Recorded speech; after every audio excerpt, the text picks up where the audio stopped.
I wanted the Stutz Shabil to share my father, the Tapsi Ben Cyril, Sever for Shalema, himself and Allah, my mother, and everybody should have Yichus Yaman and all the brachas. Can we start? We start off with Cheshvan. Cheshvan is l'chayre no yom tov, no action, no intensity. But l'maisa, when this person works out the muscles, the koiches they get, the recuperating they get is when they stop the intensity. That's when the muscles get stronger. So cheshvan is to put the preaching into practice. Yeah, now is putting it into practice. And with starting the early nights, that means the big nights, the darkness, and during darkness, I think the one of the main parts of today's lesson is during the darkness. That's when you get the koiches to after the darkness to to rejuvenate. All the people I saw, my brothers will tell you, attest to it too, that when we grew up on 43rd Street in Brooklyn, New York, and there was across from Krasna, it's after Williamsburg. There's across from Krasna Shul, and you had these people that survived the Holocaust. Some of them were children during the Holocaust. Some of them were teenagers. Some were older, but they came with the millionaires. Such wealth after that. And these guys weren't the smartest, knife in the shed. So Mardley said, I don't know if they knew how to sign the names, but they came with the fancy cars and the fancy life. Rebishter gave a mordike broch and chef afterwards, and people don't chop. It's the suffering. It's the moment when you're. I want to speak about it later, a little later, about a clip that went around. But the point is that it's the cheshvan, it's the non-holidays, it's the darkness and the coldness and the loneliness. That's what that if you keep your frame of mind and you stay connected in the hard times, later you get al TV, supernatural blessings. Shefa bracha batzlocha ad belidai. So it's the moment that to really take it to the bank. Now is the time to cash in all the intensity to put it into practice. Okay, so with that, let's start these series of shurim. We started last week, but now it's Cheshvan. So take the mar of Cheshvan and build a base of Migdash in Cheshvan. Okay, so let's start off with an anecdote. So here's the share.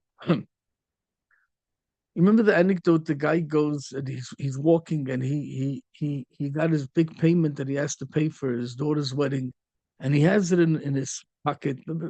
He bent down and he had full of bags and shopping. It fell out. The grubber big wallet fell out with I don't know, like $10,000 of cash. The big fat wallets is like a pocketbook, and and there's a guy running after him. Excuse me, sir, is that yours? Is that yours? And he goes, yeah, yeah, it's mine. This guy gave this. I get the look. He said, and he screams out, "Mika Amchi Yisrael." He didn't touch. He said, "Touch, take $100. I'm not a rich guy, I'm a rebbe, but let's take $100. You could have taken the whole money for yourself." And his shreit is Mika Amchi Yisrael with tears in his eyes, and he's trying to catch up a bus stop, whatever. And he takes the wallet and walks a few steps to the bus stop, and all of a sudden he feels somebody tanagi kroch inside his jacket. And it turns out this benevolent guy that gave him back all his money is pickpocketing him. He says, I can't believe it. How could you be? Just a second ago, you gave me back. You could have held the money. You don't want to take a penny schar. No matan schar betzida. You want to shleimus a mitzvah. You said, no, you can't touch my mitzvah. I'm not taking anything. And here you want to steal the whole thing. He says, look, let's not mix up the yotzvis over here. That was my mitzvah. This is from my parnasa. That's already my parnasa. It's a whole different story. Don't mix up the whole yotzvis. There's an there's a thing kinisamti kiasisim. Hashem says, I am tired and exhausted. It's exhausting such a world. I created a world to benefit others. I created a world to inspire others, and the world turns into all mir, mir, and it's all about me, and it's so frustrating that the whole purpose of the world is punkt verkehrt, polar opposite. So Hashem says, I'm doing away with this world. So the parasha starts with right. Taylor told us Noach is told us. In other words, His descendants is not, it's somebody that understands that it's my deeds that create descendants. It's not biological. If somebody doesn't have kids and he invests in the future of this world, that's his kids. If somebody has Talmidim, and everybody has Talmidim, everybody learns, or they learn from us to be or what not to be, but everybody learns from us. We're all salespeople, and therefore everybody has descendants in this world. And the question is, are we investing in the future? Are we part of history, or we disturb history? So Noach, this is Noach. And it says three times Noach. Right away it says two, but it says afterwards, Eli told us Noach. So what Eli told us Noach? Come. Noach ish tzadik tom hoya b'diroi. So Noach was a ish tzadik tom. And then Eselikim Salach Noach. Noach went with Hashem. So you have three times. Noach is the past, present, future. Noach was also together with the first bulk of generations.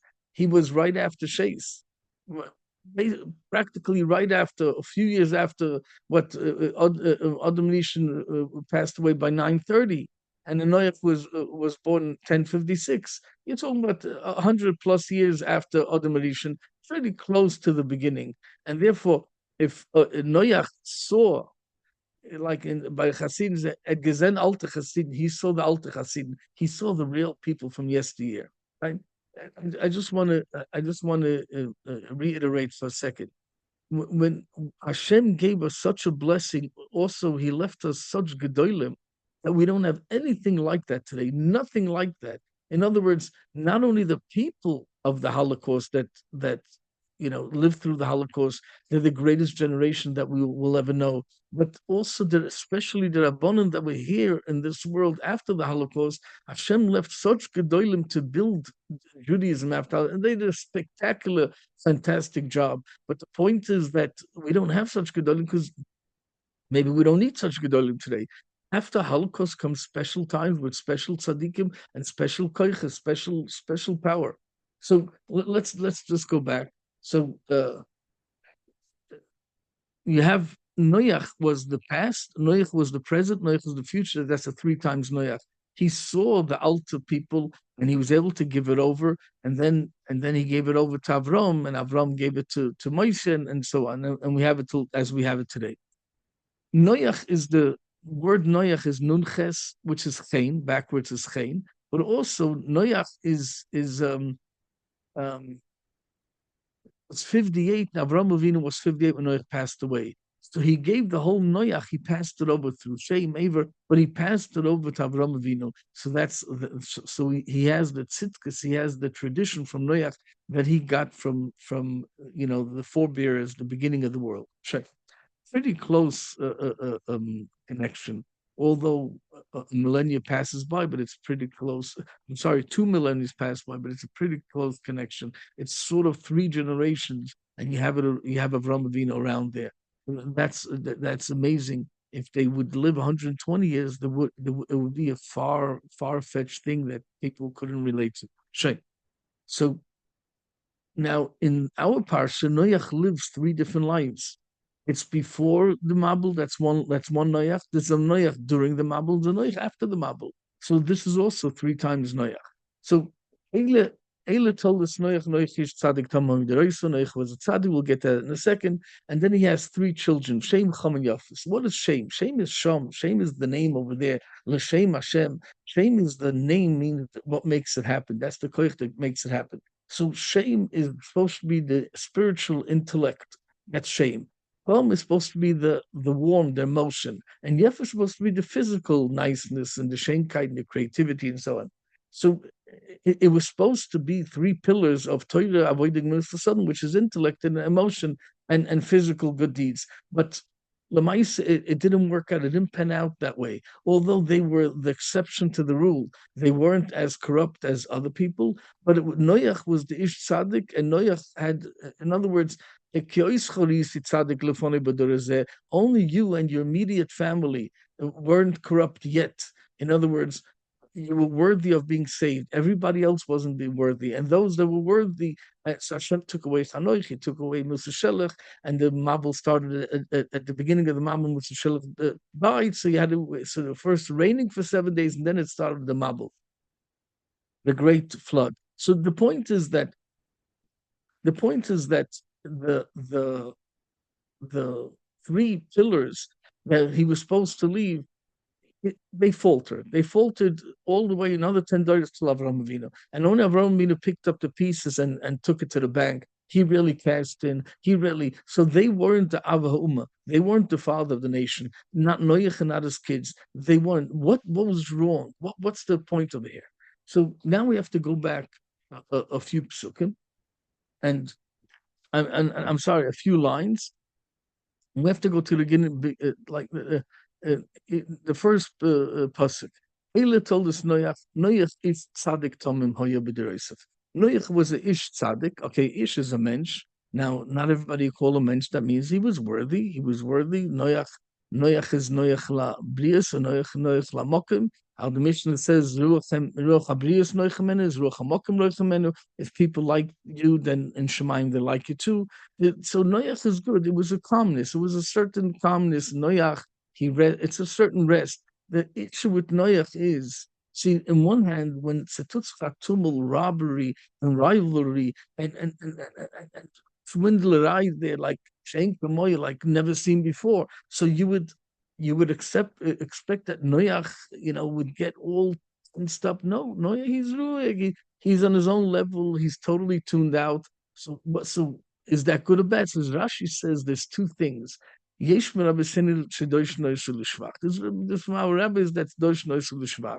They say Noach is great. If he would have been in this generation as a tzaddik, Polshkin if being other generation with such bad influence around you, if he was a tzaddik, just imagine if he would have a whole sviva of fruma people and everybody is tuned in to Dvar Hashem and trying to strive and commit themselves to fulfill God's mission in this world. In other words, to fix up the world and be just and have hope and have happiness, and therefore thereby being kind to others also and benevolent to others, that would be gewaldic. But so Rashi says Noach was a tzaddik, he was a force of good. So l'chayda, everything is fine. But Rashi says, well, you know what? I'm not so sure. And Rashi says there's another pshat, not Rabbi Seinu, but another pshat, lignai. And what's the gnai? If he would live in Dor Avram Avinu, he would be absolutely nothing. Not 50%, but nothing. Not 30, not 25, nothing. What's pshat in that? And I want to lend a pshat over here that the way I understand it, I didn't see it somewhere, but that's, I think, what it's built on everything I learned from my parents, my rebbes. But I think it's Pashup Pshat. I think that's why Rashi goes from Mamish, from the top of the mountain down to the lowest room. Loy nefshel is like nothing. So what's missing over here? Why is it so dramatically different? Drastic change from Tzaddik Tomin, like perfect, wholesome, to Mamish, nothing. Rashi didn't say Russia, but loy nefshel klum, it's not even counted. Why is it not counted? Why there's no points? Nothing, no points? I mean, okay, so here's the thing. First, let's go to the name of Noach. What's Noach? Noach is rest. Rest. Don't get carried away with all the wildness that goes around. No. But Noach is also, Rashi says over here, Noach, you're too calm. You're not gonna create change if you do nothing about it. You have to get worked up. You have to care. You have to become passionate. You can't be indifferent. You can't only look inwards and forget about everything. No, Hashem brought you to this world to correct it, to repair it, to fix it, to make it, enhance it, to make it better. And that's what Rashi has issue. He has to bring another pshat. And what's the other pshat? The other pshat is like, what's the nafkaminit between Noach and Avram Avinu? Why did Noach become the father of the nation? Why did Avram Avinu become the father of the nation? And the issue is as follows.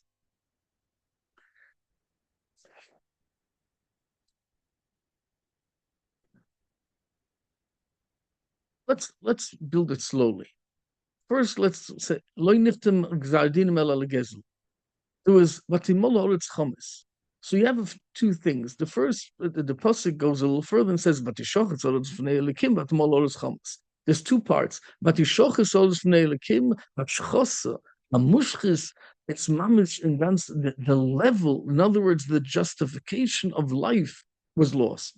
The land, not only the people, but you remember the test that the Chinese had. I don't know what came out in the news 10, 20 years ago, that they took two cups to one cup, they put it in a room and they spoke positively, and they froze it, and it came to beautiful shapes like flakes of snow, symmetric and all that. And then they took another cup of water and they spoke harshly and cursed and dirty and low, and they took it to a freezer and all different crazy shapes. In other words, there is a direct influence. Our behavior has a direct influence on the earth, on the matter, on all chaymer, on all matter, on all physical.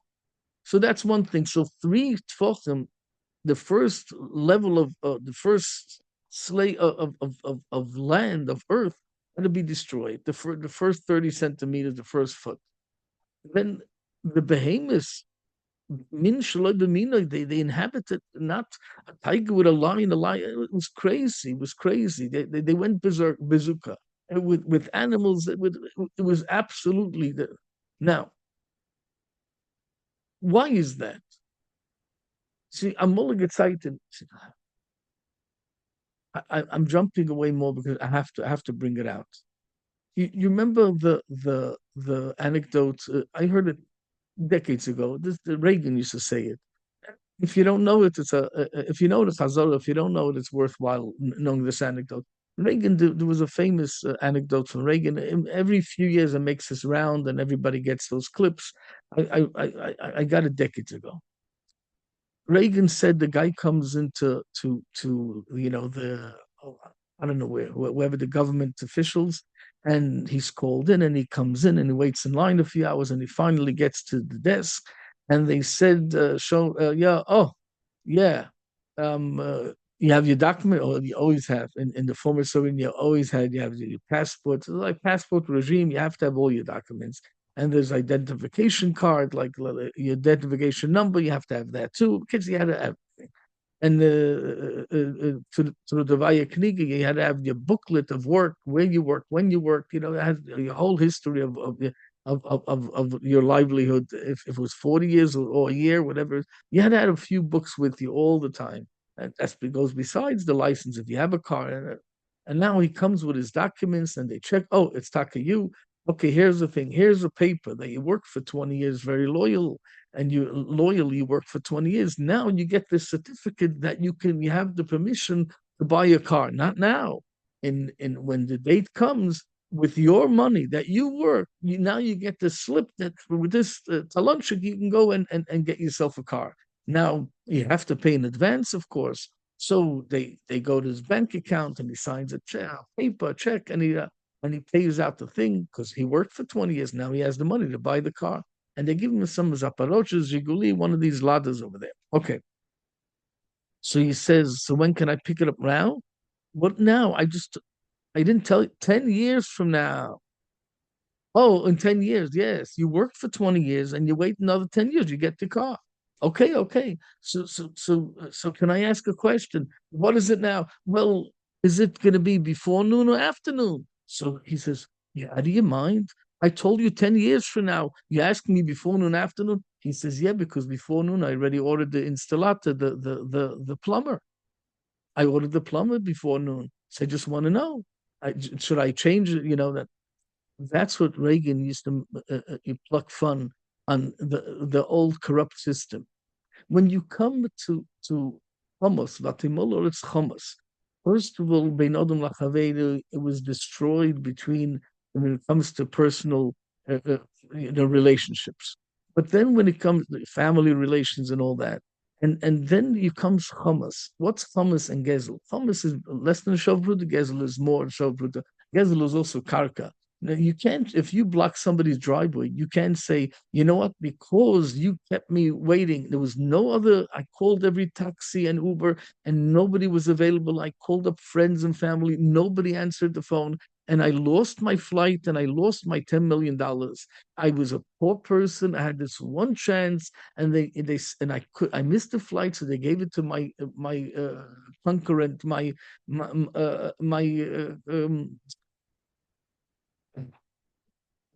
no, the person that Tacharut, I forgot what it's doing. The person, my competition, because I missed the flight. Now, why did I miss the flight? Because he blocked my driveway. So I lost $10 million. And I take him to court to give me, no, they wouldn't give me the $10 million. Well, that's life. What should I do? Now, could you have kindness in mind? Yeah, but you won't get $10 million for those kindness. That's the issue here. You can rob people. You come into a store, right? I saw this in Israel. Here, here they do it too in the markets.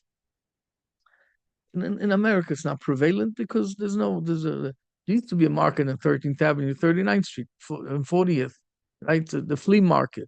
I was a kid then, but my mother didn't buy there in general. So we once walked by and I saw those are the flea markets that you have in the former Soviet Union, you have in Israel, Machane Yehuda. You walk in, so you have a whole thing of nuts, like 10 different types of nuts, and then you have all different dry fruits and all different berries and all different grapes, different color. And you walk in and you see these guys that they never planned on paying. And they walk over, they take like one or two or three, you're allowed to take just to taste it to see if it's good. Because the guy who shows you, if you go to a bazaar where I am, they always have a fruit open, they cut it open, they give you a piece to taste. I don't taste, but I see people do to see if it's a good quality, and then you buy a kilo, whatever you buy. But over here, people went, just imagine if one person does that and he tries a few pieces of everything, anish kosher.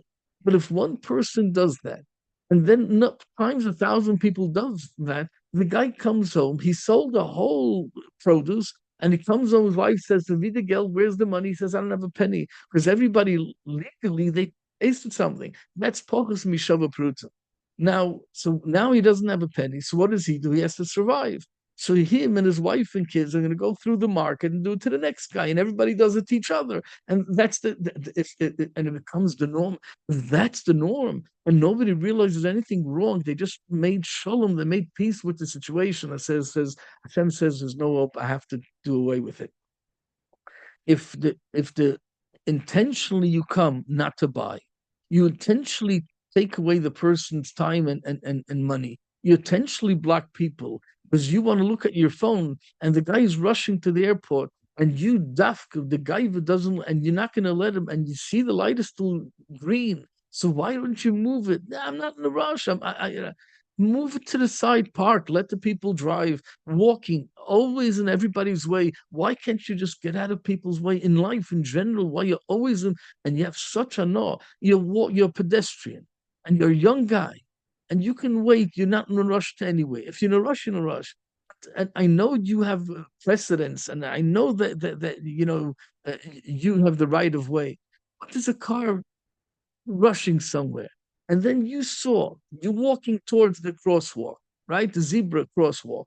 And you saw that for the last 5 minutes, every second, somebody walks across the street. The second he didn't finish coming across the street, another guy said, "Demand right now, I have to cross." Why don't you guys get together, at least give the guy 5 seconds, the three cars to go, at least one car, one person, one car. No, no, no. And this goes on till 12 o'clock, till 1 o'clock at night. This can go on and on and on. Nobody cares, Bichlal.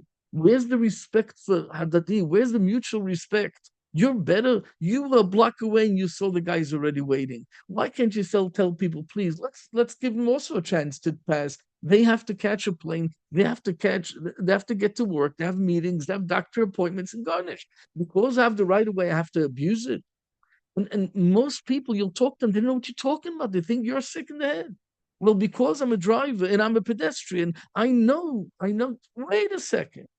Wait a second. You know what I do? I'll tell you what I do. I don't go all the way to the gutter because they're going to stop. So I see 10 cars. I'll wait 5 seconds. I'm not rushing. So I stop like a box or two before. So I'm not at the corner. So they go by, let the flow. Life has to flow. Life has to flow. And those that get it have a much easier life. And those that don't get it have just kindness and everybody else.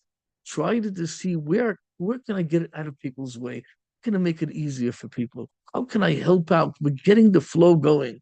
There's no reason why to sit around and ruin everybody's life. So this is, I know it's not popular what I'm saying now. You have people with kindness. I hope you'll get it one day. Sometimes it takes people 40 years to get it, and sometimes they never get it. I hope you get it. If you're the right of way and you're the Kanaka, you back up. You give somebody the right of way. That's oilum chesed yibona. And when everybody helps each other out, so then there wouldn't be so many nervous drivers, there wouldn't be so many intense people. They just know I'll get on the road, and there's some people there. They have no purposeful driving. They're not going anywhere, especially. They're going somewhere. They don't know yet where, but then they're busy looking and searching and just go on your way and don't. That's not about driving. That's about in general in life.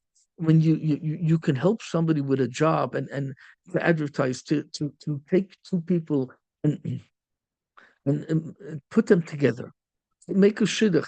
Oh, I just want to introduce you. This guy's this guy, this guy. You can never know. You don't even know, but something happened. They connected and they found the third guy. And they found him a job and a shidduch and everything else. You can never know.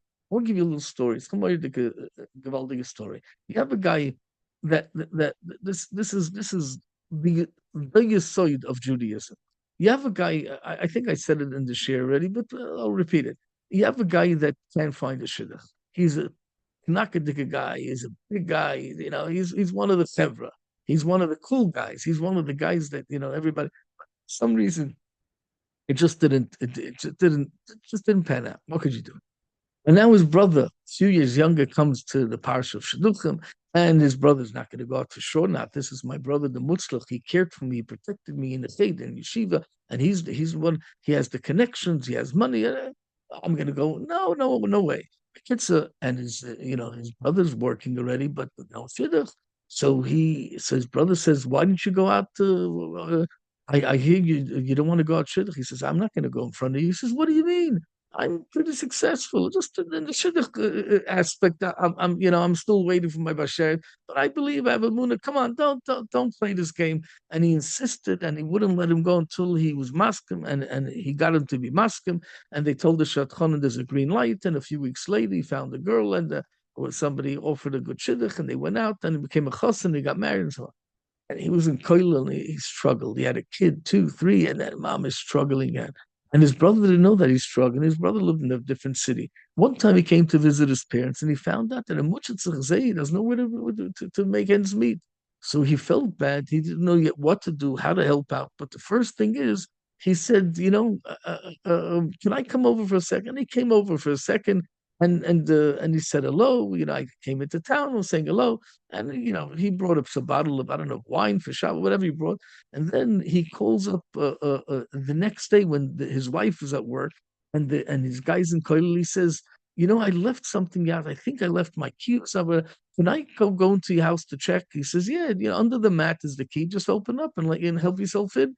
The kid said the guy comes back after Koilel and she after the work, and the whole house is full of food. The fridge is overflowed, the freezer, and then all the cubbies and the cabinets, and there's boxes of food there. Mamish thousands of dollars worth of food. And his wife comes home, she's in tears.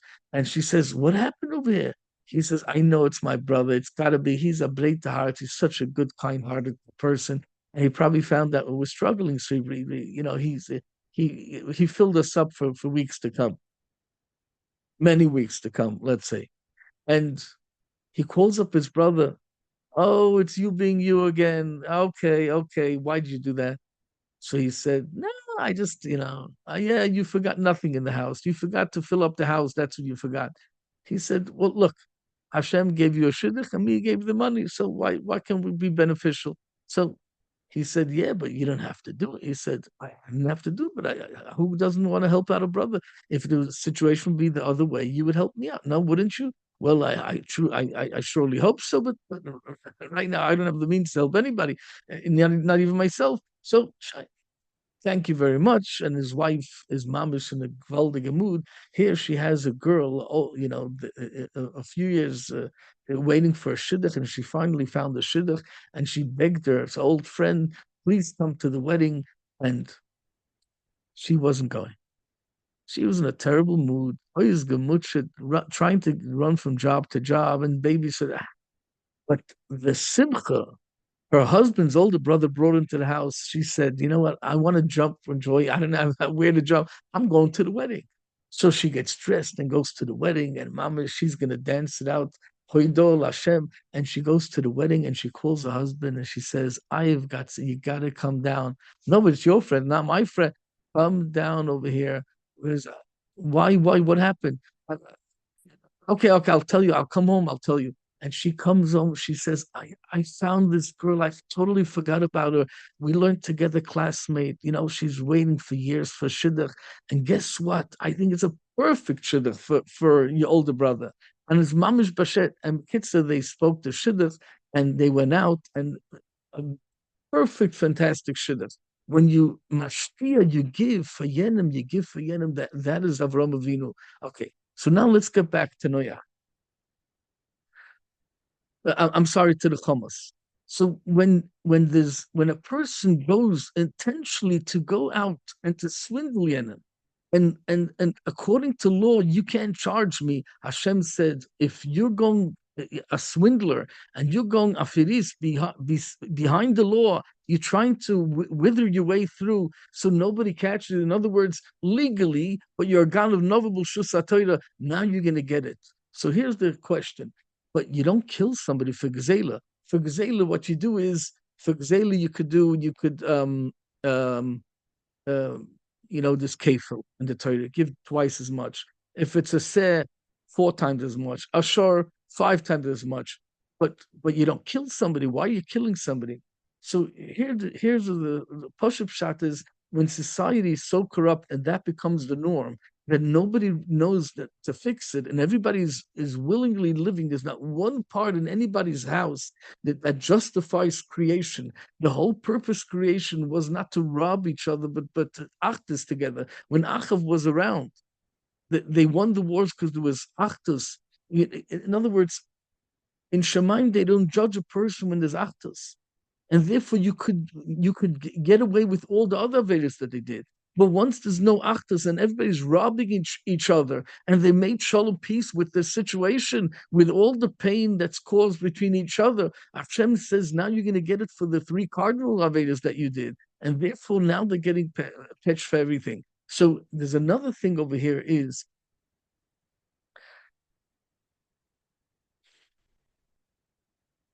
when it comes to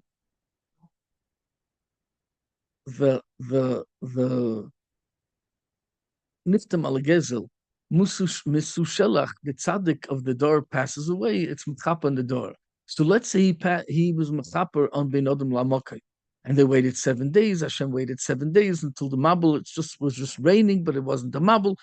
But after that, you have Gezel. Gezel is Ben Odom Lachaveda. When it's Ben Odom Lachaveda, then boy, oh boy, there's no kapora. But the question is Vaita. You don't get Misi, you don't get death for that. And the tenets is that's B'nai Noach. That is B'nai Noach. Whatever you plant, that's what you get. Whatever you tolerate, that's what's tolerated for you. In other words, when you take a yid that has the characterization of Avram Avinu, he has the same characters, and he lives like Avram Avinu, and he's not so strict, and he's not so rigid. He's not so like no, so difficult to get along with. He gives in, aside, gives way. He's flexible. He forgives. By the non-Jews, they can only bring a oila. Why a oila? They forgive that a kohen shall have what to eat. The zroya, the forearms, the l'chayim, and the akeva. The keva, I can't have a kohen eat. Everything should go to Shemayim. Nishmich and nishdiyah. When a ben noyach doesn't forgive, pochas mishava pruta, he doesn't forgive less than a shava pruta. By them, it's like death. So you get death. If you don't tolerate, Hashem doesn't tolerate you. It's as much as a person tolerates other people, that's as much as they tolerate in Shemayim. They wouldn't judge you if you would have lived more with tolerance, with acceptance, not approval. You don't have to prove. You don't have to be their friend. You don't have to live with them and have shaykhs. No. But a little tolerance, a little flexibility goes such a long way. There wouldn't have been a mabel. At least that's what Chazal propose. If you would have been more tolerant, more ba'achtas. Ba'achtas doesn't mean you have to live hand in hand. You just don't have to, wish everybody terrible and terrible. Don't curse. Don't wish people awfulness and nishmazel. Let me reiterate. If somebody gets punished in Shemayim because of us, we get punished. If somebody in Shemayim is hurt because of us, we get punished. So if you daven that the person should be punished, we get punished. If somebody is hurt because of us, no difference how through Shemayim, we don't wish anybody harm. We just want, if it's a terrorist, it's a right if you got to get rid of them. That's not no question. And then if you don't, if you act like a rachman to achzer, then you become an achzer. The Gemara says to rachman.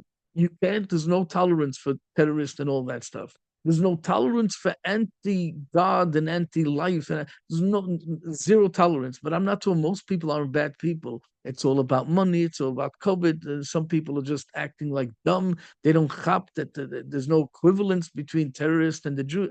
Okay, I'm not going into that topic. Most people aren't bad people. There's heavy Yitzhak. So getting back to Noach. So Rashi says, Yesh Rabbeinu, some rabbis that dorshim l'shvach.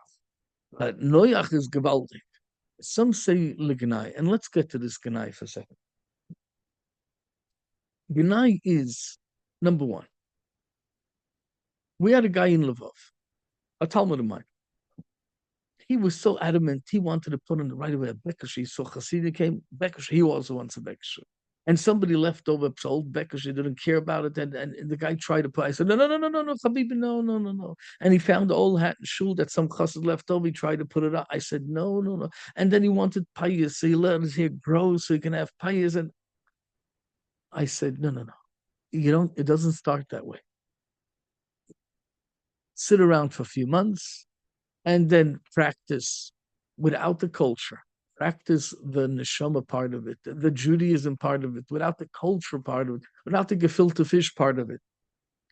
See if it's suitable. See if you can make it. Slowly build up muscle, and after you build up the muscle, then see if the garb, if the attire fits it.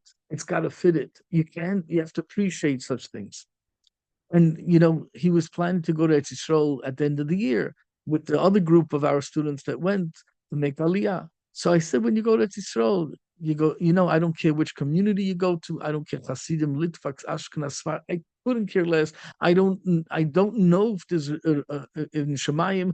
As far as I know, in Shemayim, nobody sits up there and says, right, left selection because you don't wear this type of brim or that size hat. And I don't know, just go back 100 years ago, who had a hat? The Chafetz Chaim wore a cap. In my book, you can wear a cap. And the only problem with mine thing with Lavush by me is if you're trying to become as Chol Goyim, like the other nations. If you're trying to, imitate and mimic the Johnsons, that's what I have an issue with. I don't care how you wear, what you wear, but don't promote something anti-God. If the levush is, I want to shy away from Hashem. I'm not proud of being his son. I'm not proud of being his daughter. I have issue with that, but not because what you're wearing. So when you're trying to be, this is one of my best anecdotes that I said it 100 times. My family knows it, and my Talmudim know. But it used to be a joke about Dudis. What an electronics store in Borough Park. This is decades ago, that a chassid comes in, with the kraslige payas, the curly payas, and the große kappel, and the hat with the gartel and the bekasher during the week, and he walks and he shows, on one of the appliances, he will call you from their TV. He wants to buy the television, and the guy says, "Out of my store, we don't sell chassid, no televisions." Okay, the kid said.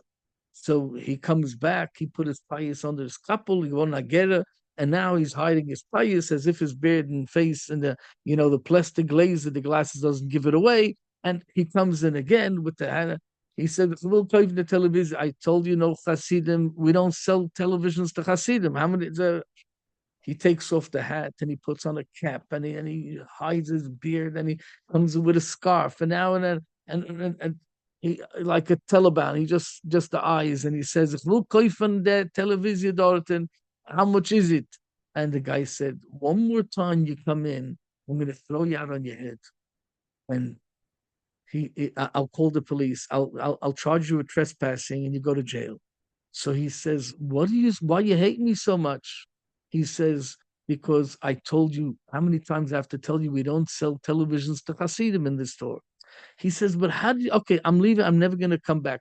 But how did you know that I'm a chassid? I covered myself. I put on a hoodie and I wore jeans and I wore these orange construction shoes, the light brown ones. And I came with 100 hammers and screwdrivers hanging from Alazat. And I was a big knacker.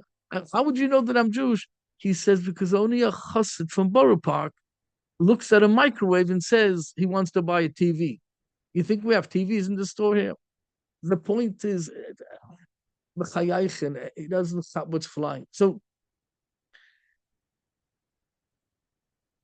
even when they want to be bad, you have to know your customers, know your audience. So let's go back. Let's go back to you have a person that he goes to Eretz Yisrael and he finally gets to put on his bekasher, this student. And he asked me why can't I wear it here? So I told him the following, and then it occurred to me, and it's still I believe in with every fiber. You see, people they have to be different than others. Now, this is a topic of anti-Semitism, but I see this shares going on and on. But it's important. Why do they hate the Jews? There's many reasons, but a fundamental reason is Avram Ha'ivri. Ivri means on the other side. Avram, everybody was the revolutionary before Nimrod and everybody else, but they were revolutionaries against God. Avram was the first revolutionary against people. In other words, he went with God against people. And he said, "I'm not nispol, I'm not getting carried away, I'm stuck to my mission, but not like Noach, shame and aver. I am interacting with people and I'm still down to earth and I'm not flying in Shemayim. I'm down to earth with Sudas, with a Eshel and a hotel and serving people food and materialistic things, and he's staying connected even in the lowly places with the lowly people." So Avram is the perfect example of heart and soul together. The heart takes the blood, but it gives out the blood to spread the blood on the walls of the lungs where the oxygen is, and then to spread it out around the body to give life to the body. That's Avram Avinu. Noach didn't understand that. Noach is like a Bnei Noach. Pshat is I'm elevating myself and ani v'af it's about me. It's about so here's the thing. I asked the guy if you want, you know why I don't want you to put on a Beckish over here? And I told him the reason is maybe because you want to be different. Maybe it's you like to be different than everybody. Over here, everybody is anti, so you want to be for Judaism. So you want to be to the full extreme different than everybody. People walk around with jeans over here and regular sweatpants, and you want to put on a bekisha, and you want to put on a hat, and you want to put on a curly payas. You want to be the Chassidish guy here. Why? Because everybody is not religious. When nobody's religious, you want to be the religious one. So you go so you had two students in the institute. One him never got along, and those that learned by me and went to institute. No, I always told them go over to the director or the university director and go over to them and be thankful, be courteous, try to be helpful, try to be beneficial, and always thank them and always appreciate. You'll see they'll let you off, they'll let you do the test, not on Yom Tov and not on Shabbos, and they'll let you off for this Yom Tov and that Yom Tov. You'll have a much easier life versus a person that doesn't care about the place where he learns, where he gets his studies, where he gets his education. If you invest in the place and act thankful and grateful, you go such a long way. So this boy can never get along with anybody in the university, and he charge them with anti-Semitism, which maybe there were, I don't know, I wasn't there. But the point is, how come his other friend did get along? Because he listened what I told him, that what Chazal teach, be thankful and come over and eat and try to be beneficial, and you'll see it go a long way. A little story in Slobodka. Nobody in Slobodka was able to allow to go to the Rebbe's, the Hasidic Rebbe's. It was about 50 Bochum Hasidim out of 300 or whatever the number was, I can't remember. And it was pretty big presence of Hasidim. And that's the reason I went there, because I was told that Hasidim have a place there. It's not the big mir in those times. It was way too big for my. This is you know, had a misgeddis, had a frame, and it wasn't way too big for. So so I had friends that went there, and they said Hasidim, it's good. So I came there. And I saw Friday night is regular Seder on Shabbos like the weekday. There's no difference. The only difference is Friday. Friday afternoon, you can go, it's free time. So when other yeshivas went to the beach in the summer weeks, Haslabotka is a Chazanishnik. Who goes to a beach? Erev Shabbos to a beach? Are you out of your mind? So it was pretty Hasidish anyway. I mean, just without the gartel. I had the langerekliche up hats and the pays. They didn't cut the beards and pays. It was pretty Hasidish. It was pretty Heimish. You might have had a fallout here and there, but practically it wasn't the regular run-of-the-mill literacy yeshiva where it was totally different. Here was many people spoke Yiddish. It was for a chassid that came from America, didn't know Hebrew. It was pretty yeah, accommodating. I come there and I hear that you can't go to your Rebbe. Now, this is many, many months before. So the whole year I'm working. What did I do? When Hasidim went Friday nights to some Rebbe Shatishas, I didn't fast. No, I ate yeshiva. It wasn't as tasty as I family in from my mother's sister's sons lived in Bnei Brak, and I from time to time I ate by them, but I could have eaten pretty good meals, and I stayed in yeshiva. Why? Because the meals would take whatever it took an hour. I went right to the Friday night Seder, especially in the winter months. Friday night Seder, Friday night, it was Kodesh Kedoshim.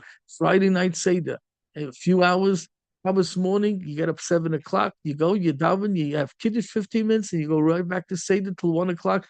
The whole first Seder. And then you finish your Seder, and I think Segnes, I don't remember, Motzah Shabbos in the winters, there was Seder. A chassid says, Yari, you mind?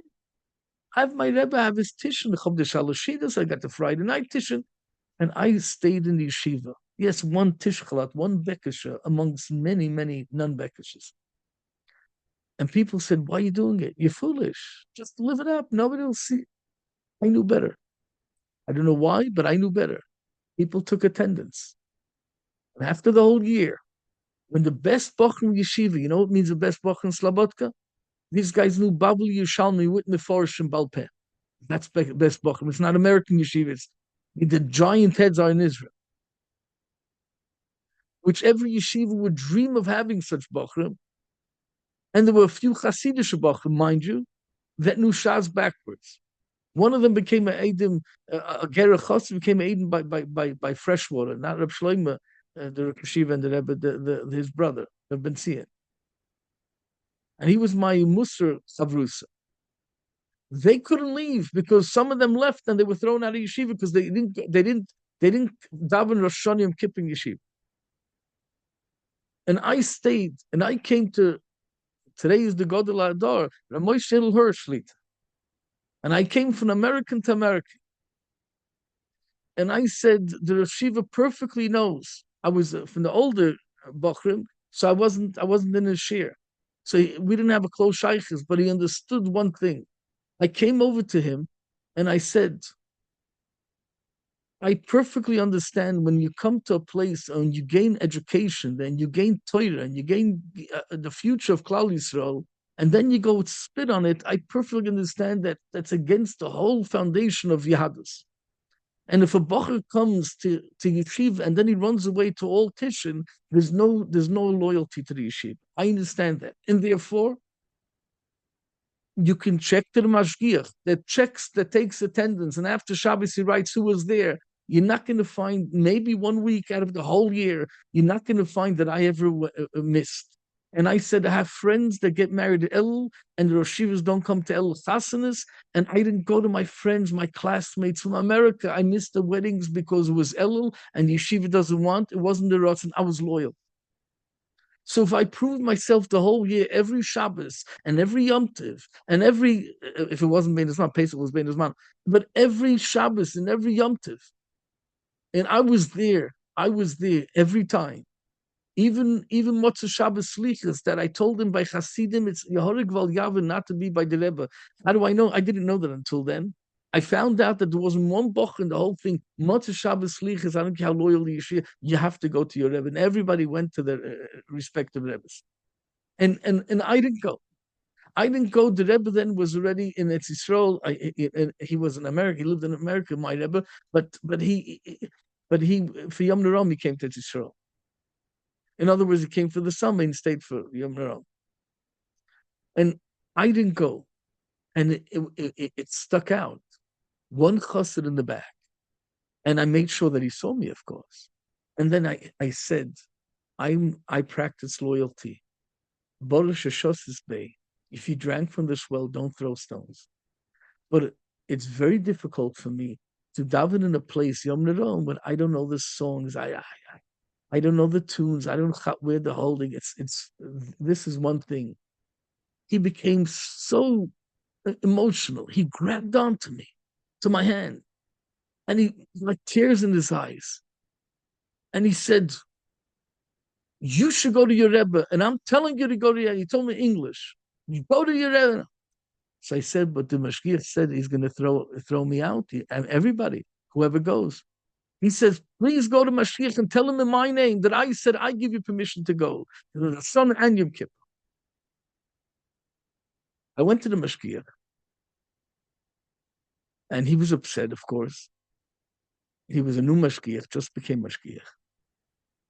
He was assistant, now became the main. The old one passed away. So he asked me, which Hasidus do you come? I say, I come from Karlin.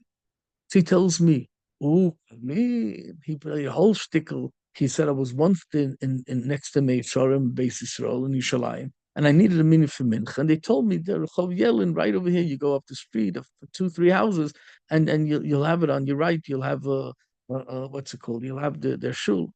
He says, I davened their mincha. Right? They went on. It was like more than my ne'ilah on Yom Kippur. So okay, Karlin is something else. Now, a minute before, his opinion was probably different, but after the Rosh Hashiva of Hirsch Shlita, a living gesundheit after that. My point is that when you play it right, you have achno, you invest in the place that you came to, you become beneficial, you become a person that people like you to be around. You ask, why do people hate me? Well, maybe you would hate yourself if you know, maybe be beneficial to others. Are you beneficial, or are you trying to squeeze out everything they have? Are you bringing volume to them? Not, don't bombard them with volume if they didn't ask for it. The worst thing in the world when you want to be nice to somebody, he doesn't want this niceness from you, and if he doesn't, so that's it. Back off. It's not meant to be. Don't waste your time.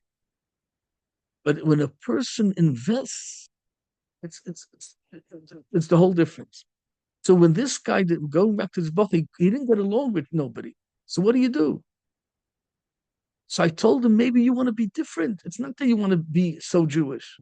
And therefore, play it out. First see, take a few months to see if it's for real.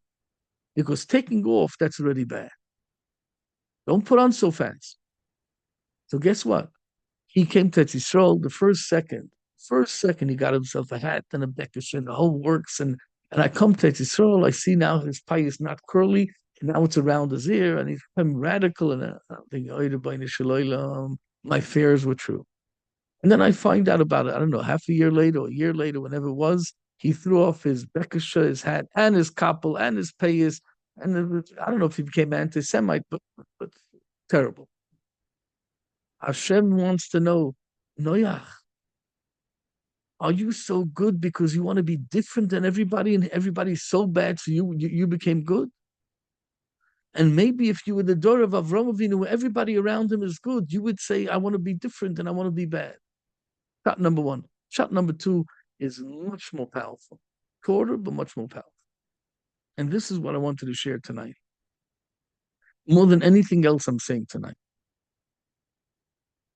Rashi says one way is that, Shat is Noach, either because of the terrible influence around, which influenced Noach, because you see how he ended up Ish Adama, starts off Ish Tzaddik and then ends up Ish Adama, lowliness.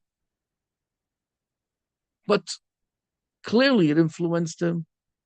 But let's not judge him right now. We're not judging him. But it starts off that you're, let's say, 50%. Why are you 50%? So this is the machlokes in Rashi l'choira. Rashi says, yes, Rabbi Seinu. First pshat is, why is he 50%? Because he has this terrible Yetzer Hara all around him. He can't exceed more than 50%. The 50% in this generation, that's his 100%. He gave it his best shot. Therefore, tzaddik tomim hoya b'dirosav. Now the shaila is, by Avram Avinu, would he do a lot better? That's the machlokes in the two pshatim. If by Avram Avinu he would do a lot better, so he only did 50%. Agam, we're not judging him. We're saying that's the best you can do with your capabilities or your gvulot, your limits. But for Hashem looks at it, if in this generation with these circumstances you did that, it's 100%. If you been by Avram Avinu, it will be 50%. And Yesh Darshim Lignai, those are people say no. What are they saying no? They're not saying that you're only 50%. In other words, Machloikas in Rashi is not either 100% good or 50% good. The second pshat in Rashi is saying something so powerful. The second, please, if you didn't hear anything, listen to this. The second pshat Rashi says, Lo nechshiv leklum, it's not counted as anything. Why? Because you're missing the whole point, and that's why you're not the Av Ha'umah. You're not the father of the nation. You're not the first Jew. Why? You're righteous, l'chayra. You're not stealing and robbing. You're not against Hashem. You're with Hashem. But what's the issue over here is? The issue is you're not Avram Avinu. What does Avram Avinu have? Avram Avinu has that he came in this world only to give to others. The key takeaway from Avram Avinu is that whatever you're trying to reach, whatever goals you're trying to reach, whatever levels you're trying to reach, whatever achievements you're trying to reach, is all on the other side of you. By who? Through the people that you're going to try to help. If you help others get to that, you help others get parnasa, you'll have parnasa. You help others. That's the system of business, by the way. That is the system of business. It's a brokerage. It's a salesperson. If you help others get this item, then you get the money. If you're innovative, you get more money. You help somebody find a shidduch, you find a shidduch. You help somebody get healthy, you become healthy. The only way to get what you want is to. Now, some people tell me it's my night, it's my chassan, it's all about me. Why are you telling the chassan and kallah to be nice to everybody? Well, I don't know which world you're on. It takes sometimes 40 years. I don't care how many books you wrote on psychology and philosophy. If you don't help, that's not Judaism. Judaism, this is so important. When somebody authors a book, the author, what's the author writing? It's not only what he's writing. It's what he writes in the book is very much accordingly to who the audience is. He first looks at this audience and he says, what are they missing? And that's what I want to relate to them. Because if I give if you preach to the crowd, they don't have to hear it. It's those people have to hear that. They don't have this issue. Why are you talking to them about it? That's a failure. If Hashem is talking to the Jewish nation and giving them the Torah because the other people didn't want to accept it, so you had to boil it down to Avram Avinu versus everybody else. Because Avram was the only one doing ivri against. The shaila is, what is Judaism? Judaism is that your wedding is made for Yena. Your simcha can't be b'shleimus until everybody's happy around. You have to, and if you don't have the money to help, daven for them, pray for them, cry something, wish them well. And Noach was missing that. That's the basic. So Let's dig in a drop deep. I said this a few times. What's a tzaddik? A tzaddik is not only somebody that's morally conscious and morally righteous, and not only that somebody has tzedek. Tzaddik is also if you feed yenim like Yosef at tzaddik is not only because Pitman beyitzroi he fought against his Yetzirah with Ashes Petifa. He's also a tzaddik because he was mashbir. Mashbir he gave to eat all the whole Middle East. That's a tzaddik. Noach is a tzaddik because he's going to give animals in the teva to eat. And Avram Avinu goes to shame after he says, well, which schus did you survive the Mabul? And there's no way this teva, when a big building, there's no buildings left. There's not one building left from before before the Mabul. It disintegrated. It was like a fire. It ate itself up. Okay, there's thousands of bones all over, and this area, that area, I don't know, Pshat. But where are all the buildings? How did a little wooden teva in such a big marble survive? And Shem says because of the tzedakah, we fed animals, and the Yalkut says, Avram Avinu says, Allah has kama v'kama. Volshkein, if certainly if I feed human beings have intelligence. Human beings have something that animals don't have. They can speak, they can express their emotions and their pain. They a lot not only with bodily features, not only with emotions, but actually speak it out. And here we come to the measurements. Why is it important to say? I'm not going in the sequence of the pasuk. I'm especially not because I want to bring out this word. You have here 30 amas high, right, and 300 amas long the table, and then 50 amas wide. What's that? Lamed Shin Nun 30, 350. That's the measurement of the Teva's Loshen. Did you use the language? If you don't have the money, could you please talk, inspire people? Could you please daven? Could you encourage? Could you support? You missed that. And it's called Mei Noach. Why is it called Mei Noach? It's called Mei Noach because it's you're the fault, Noach. And Noach comes out of Teva and he cries to Hashem. He says, "What did you do to the world? How could it be?" And he's crying and he's depressed and Yochel Noach Isha Doma and he goes Vayita Korem and he plants the vineyard and he goes and gets sick. He's all depressed.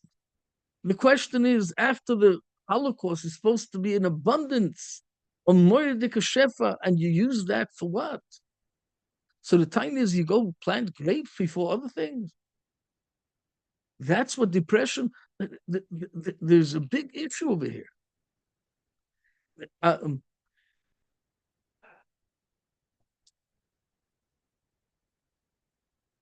Noach, we have to go back a little bit. You have a story here of a crazy abundance. The Medrash says that they would plant once in 40 years and they would have enough. Noach builds a teva. They laugh at him. It was the greatest weather in the world, all year round. All year round. There was no four seasons. It was beautiful weather, not too hot, not too cold. People lived for hundreds of years. It was a murdika life. Abundance was ibn cup. You had more than you can handle. Because of that abundance, they were never satisfied. We said before the anecdote of in 10 years you will get your car before noon afternoon. I spoke to people here in Lvov, and I asked them in the 60s and 70s if some old people still remember 70-year-olds and up. They said, yeah, they used to wait for bread in the early 60s and the 70s for this, and they used to wait in line in the freezing cold, the minus, I don't know, 15, 20. They waited for 2-3 hours to get the bread. There was a few times there was a shortage, and they waited and if it came a day that they had some protection, you didn't have to wait for so many hours. You were the happiest person in the world because you bought a piece of bread. It was scarce, and it was even when we came to love, my wife and I, and on the same shelf there was a shoe and then an egg and then something else. There was nothing. The shelves were totally empty. Later got much better, but the beginning it was totally empty. There was a certain time with all the people were tired. When we came, everybody was tired already to give humanitarian aid. So when the Iron Curtains bursted open, they flooded the place with humanitarian aid, but then they got tired of it. So there was nothing left. Everybody said, "That's it. That's it. There's nothing to do here." And that's when we came, and it was totally scarce. But but I didn't remember waiting for hours for bread. We didn't have that issue, Baruch Hashem. My point is, people that lived such a life appreciate life, and a person that gets everything. I said this many times. A mole, you wrote a letter, and from your village you went to the bigger village, and then from there to the town to the city to the main city of that region, and from that region to the capital city, and from the capital city you had to wait till the boat went and whatever, and they schlepped to the different capitals, and back to the different capital city. The kids until it went to the city, to the town, to the state, the city, town, state, and then it came to that village where you wrote to your relative. Till the letter got back, until you sent the letter. I mean, people, you send 5 letters and the person died. Today, you do that in 20 seconds on WhatsApp or any other means of communication. When you're so overwhelmed with all the freedom of time because you don't have 10 wives right now, you have the washing machine, you have the dryer, you have the heater, and you have the sink, and you have the oven and the stove. Today everything, all the appliances, you get water, you have the abundance today is so unbelievable compared to any king that lived 100, 200 years ago. When not 100 but 200 years ago, you go to the palaces over here in Poland. Here it's mostly ruined, but you see the palaces. There's a palace not far from Lezhensk in Landshut. You see exactly the way they lived. You see everything there. You had one thing with the beautiful tables and everything. Where's the toilet? So there's an indoor toilet. Today, it's unbelievable what goes on today. Even that the poor people have much better food and everything else than they had then. Where was the air conditioner then? When they were blitzing hot. Okay, you can say the big fat buildings wasn't that hot. But you get the point of here. When you're so full of everything and you don't have enough and you're never satisfied, so you have to steal and rob from each other. That's Hamas. Okay. That is cruelty. The foundation block of society broke and smashed and totally destroyed. There's no justification for society anymore. So what does Hashem do? Hashem takes water. What's water? Water goes into every place. Water creeps around wherever it is. Yours, not yours. It goes to the next territory. Water, like, and then water is also taiva. When you overdo taiva and you take pleasure and you overdo the pleasure, it chokes you out. So the water chokes the person out, and that's the aveda. Fennec. Fennec for Vatishochis Oritz, when that's Fennec, all the Gilarai, that's Fennec, that's the water. So the water came and broke everything. And Avram says, how did you survive? And Shem says, tzedakah, we gave the animals. And Avram says, I'm doing chesed. That's it. My motto is chesed. That's my mission statement, chesed, because I want kim oilim chesed yibana. That's what builds chesed instead of a mab. So now you have 3 situations. You have Cain and Hevel. You have the Mabul, Cain and Hevel last week, and you have the Mabul in this week. And the end of the Pasha, you have the bubble, Migdal bubble. The Mishnah says 3 things destroys a person from this world. There's Kinna, Taiva, Koved. Kinna is Cain. He's Mekana. He's jealous of Hevel. And Hashem says, Loma chodolach v'loma naflu panecha. Why are you jealous? Are you jealous because Hashem didn't show up to your party? Or maybe it is because Hashem showed up to Yena's party. You're jealous, you don't want him to have what he has. And that's why you care more that he has it. Oh, the jealousy that kills a person. So Cain, all his grandchildren, he lived 1656, 1656. 1656. So you should see that all his Einikel and everything died out before the mob. Okay, Machlok is about Noach's wife, whatever. let's go right. Pashup shot, nothing survived from Cain. Now, second thing is taiva.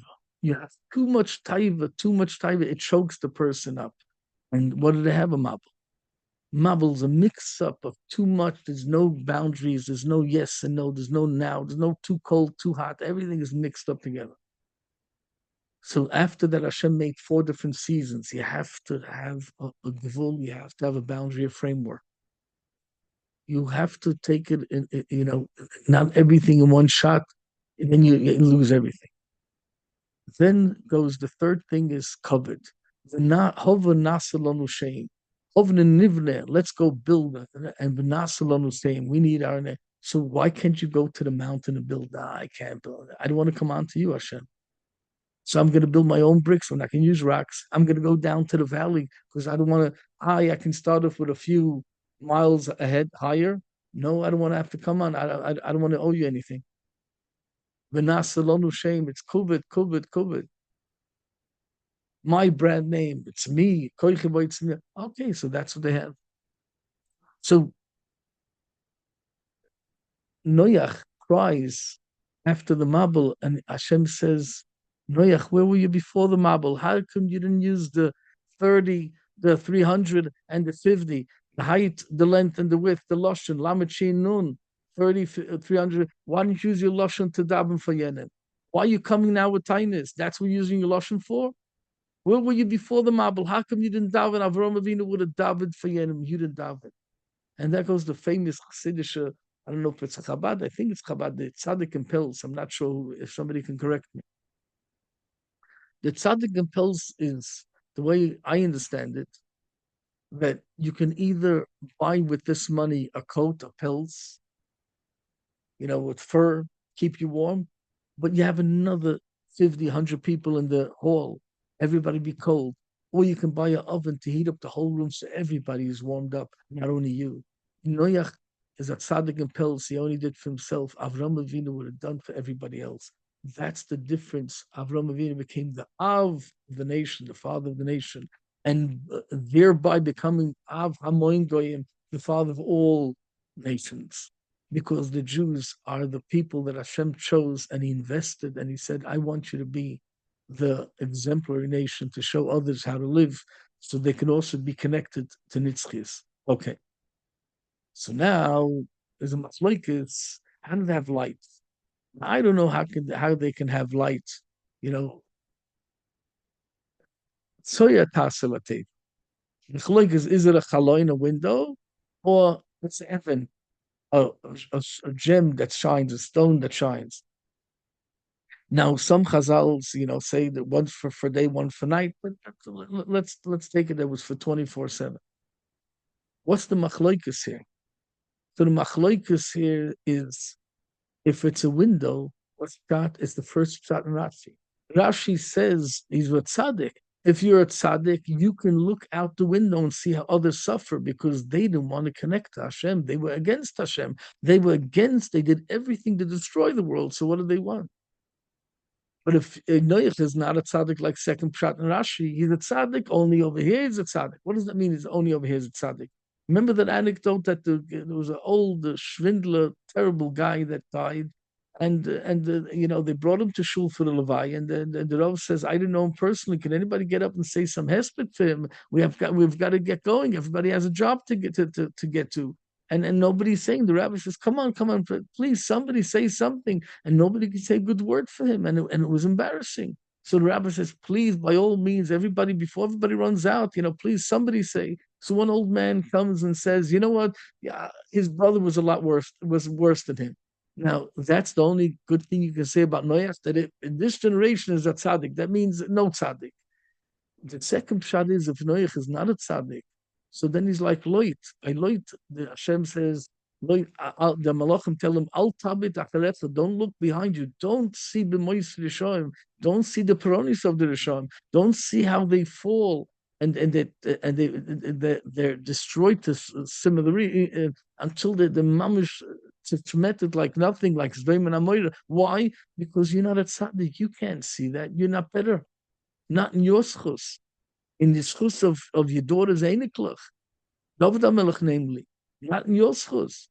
You can't turn back, and his wife turned back by the teen Nitziv Melech, and that's different shot because Ein Tsar in the guest, how the Chazal teach.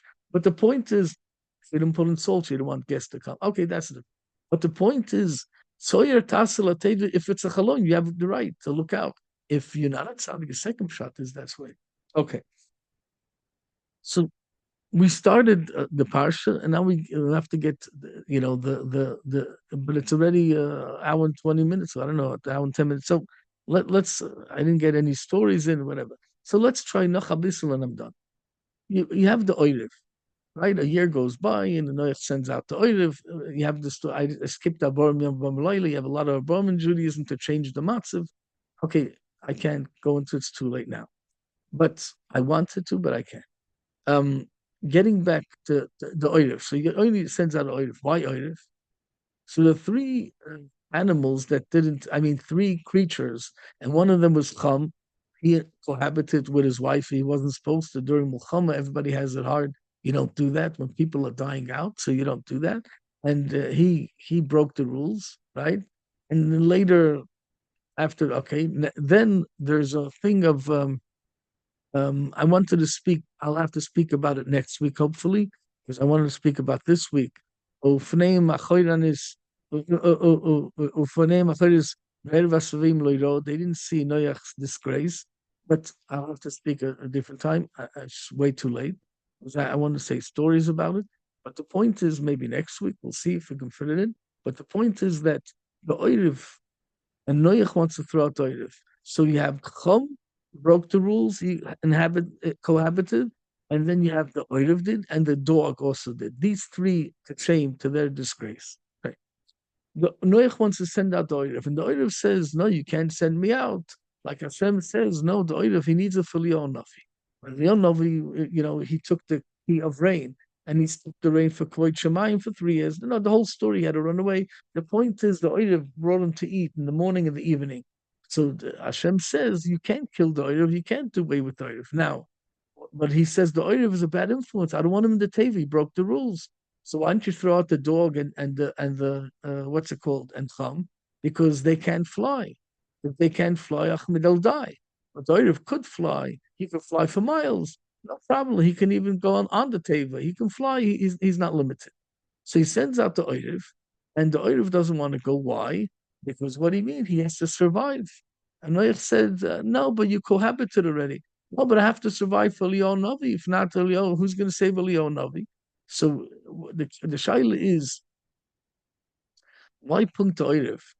And here's the teretz. This is important.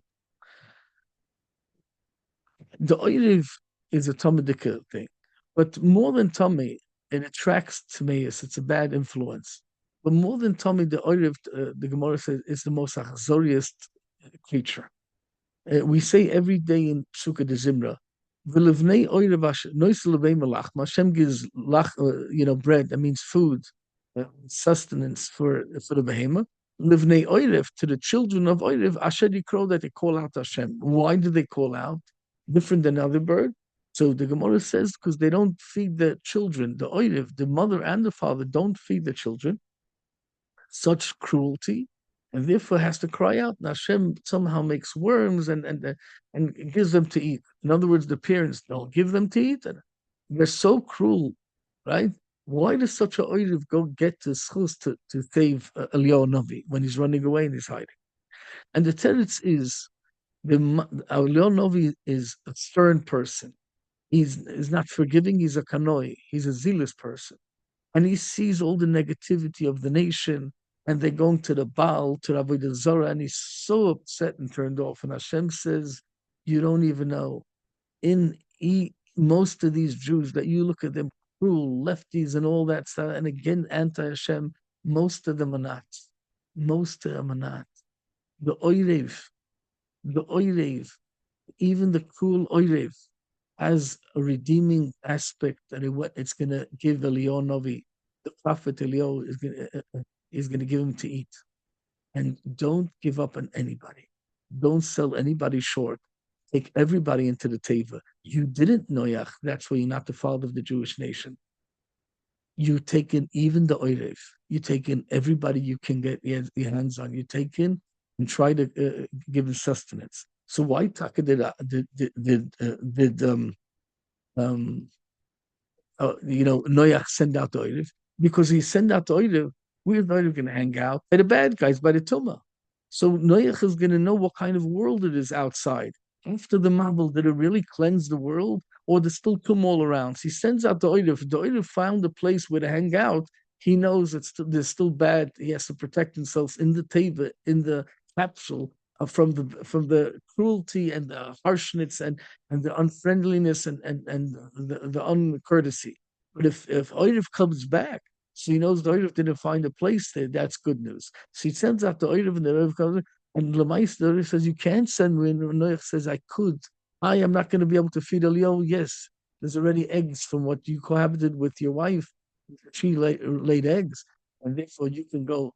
But the point is that you can come back. That's going to show me that there is still there's no tumor out there, so you didn't find a companion. And you send out the yain. So here's where I want to end off. Unfortunately, no stories, no time, but this little clip that I got last week right after the Shia, and I thought, how beautiful it would go, this clip with the guy that was captured. I got it literally like 5 minutes after I finished the Shir. I got a message on my phone, and I happened to open it up to see what, where, when, and I saw that thing, and I thought, whoa, if I just got it an hour ago, 2 hours ago, I could have said it, but I don't know. I wanted to say it. I thought it was very, very poignant to Hashem tells Adam, you're gonna have to toil. B'zei sapecha toichel lechem. B'zei sapecha. That's a kiva that brings you closer to Hashem because you have to come on to Hashem. But Hashem didn't want it. So why this week? So it fits in perfectly right now. It says, I'm going to do a little akdam. It's a 2 minute thing. The akdam. It says, uh, um, what's it called? Shnaim bo la teva, right? Two of every non-kosher animal should come to the table, came to the table. In other words, you didn't bring it; they came by themselves. But the kosher animals, shiva shiva tikach lecha, take seven seven. Why do you have to take? Why didn't come themselves? When it comes to mitzvah, you need fun for the mitzvah. You need preparation. You need toil. You need to invest. You need to show. The more you invest, the harder it is. The more difficulties you come across, that's the more you'll appreciate it. It won't be a mabul. When you get in abundance and too much of abundance, you get a mabul. When you invest and you have to toil and you start appreciating it, that's all the more precious to Hashem. So before bringing a korban, those animals they're going to bring as a korban, or they're going to bring two of them as a korban, again. But you have to toil for all of it. For the kosher animals, you have to toil. That's a lesson in life, and I want to get back to. So you sit in the table. You sit in the table. And Noach goes out and brings four kabbanis. The Targum says, "Vayal oilis b'mizbeach." He brought four kabbanis. Why four kabbanis? Because the Gemara says, "Dalet tzrichim lahodos." Four people have to bring a korban toida, a sacrifice of thank you to Hashem. Who's the four people? No, of course, the people that leave the jail. Those people have to bring. Person that was in the midbar with chayis and chayis, terrible animals, wild animals. Yeah, you they go through the midbar. Also midbariyas, those who go in the midbar. And then there's of course the yerdayom, those who goes to the, but there's also some hoilish and israpa, those who came out of the hoili, right? They were sick in the hospital and they almost died and they came out. So Noach has all four. The Teva is a jail. He was locked in a jail. You know what kind of gases? You talk about climate change, the gases from the animals. You know what kind of climate change, what went on over there. It was terrible, terrible. And then he had the chayis and oifis, right? And then he was sick because he was knocked over and bitten by the lion when he didn't bring the food in time. And then, of course, Yardayam, he meant to mabul, the biggest Yardayam in the world. So you bring four kabbanis. comes with the four Kabbalahs out, and what's the feeling over here? I get this clip, and there's a guy that was just released, what, last week, whenever they released, I can't remember, the 20 last, captured people. And he says that he was in this little, they put him down 40 meters underground into the little hole over there that he couldn't stretch out, not his feet, not his hands. And pitch dark, he says there was no shadow, nothing, not a drop of light. And he was all alone and all alone and all alone. And he said, if he misses one thing, he misses the tight and total connection he had with Hashem, with his Father in heaven. He said it was so intense, so close. He saw him and felt him. I mean, so to speak. He said, and this is the point over here. He said when he was in there and he had a half a slice of bread a day, he didn't have what to eat, and they tortured him and everything else, but he had those moments before he went to sleep. And the connection was so tight and so close and so deep that he found himself not only asking the Rebbeinu Shalom for himself. He started off every night before he went to sleep, whenever he slept. I don't know, night, whenever he was sleeping. He didn't know when is night, when is day. But before he had a conversation, he connected in a real way, like we never felt in our life. And he said he instead of asking the Rebbeinu Shalom what he wants, he asked the Rebbeinu Shalom, "How are you?" He said, "Manishma." That's Avara Lecha Hayom. How would today's day go about, in your courts, in your world, Rebbeinu Shalom? He said, "Is there anything that you need from me?" I mean, to listen to such words. Who? These lefties? These are the lefties. You squeeze out, comes Yiddishkeit. You take up Avram, Yitzchak, Yaakov. He's not asking for me, myself, a Taddik and Pels. He's screaming at Rebbeinu Shalom, is it anything that you need from me? I mean, this is marvel al Ryan. He's saying, Rebbeinu, do you need anything from me? Can I help you? How was your day today? Can I help you? Is there anything I can do for you? He's sitting in that little hole, 2 by 2, and he's saying, Rebbeinu Shalom, can I do anything for you? I want to help you.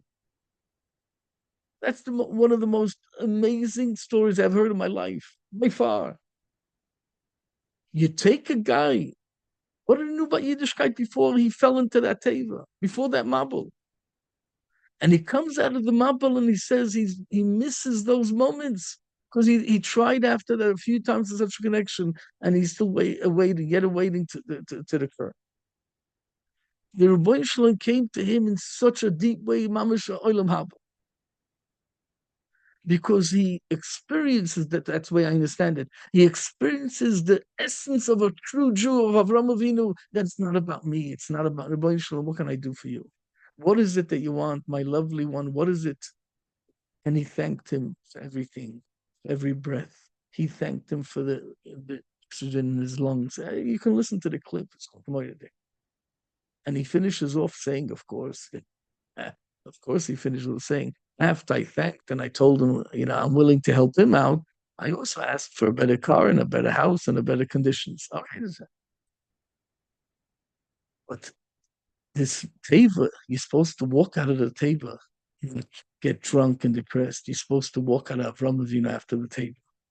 After October 7th, you had so many Jews that walked out of the teva like Avram Avinu's.